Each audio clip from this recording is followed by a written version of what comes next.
Review lang tayo dito sa nabili kong shock. KYB yung tatak. Napakamura ko lang siya nabili sa halagang 950 pesos. So check natin mga idol.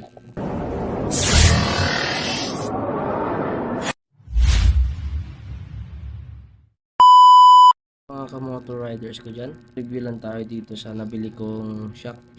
KYB yung tatak. Napakamura ko lang siya nabili sa halagang 950 pesos.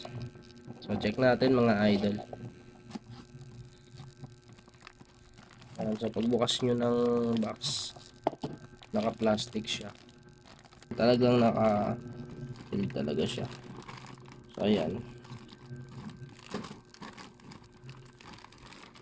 Para siyang mga idol, no? Para siyang stock ng ng MIUI 125. MIUI 125 yung motor ko.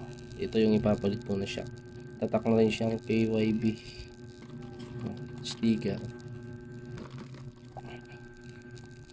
Ito, ibig sabihin nito, dito yan. Meron kasi mga unit na hindi nagkakasya yung maliit yung butas. Tapos may malaki. Pinaano lang to. Pinapasak yan lang. Yan.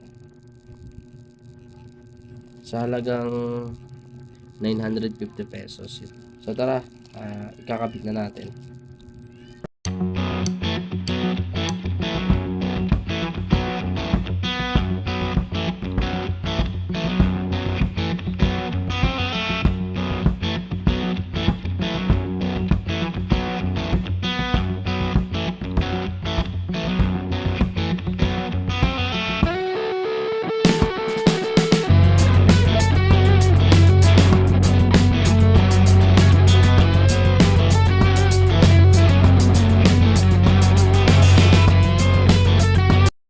So ayun nga mga idol, na-test drive ko ng motor ko, naka top box pa ako at saka naka K3 bracket.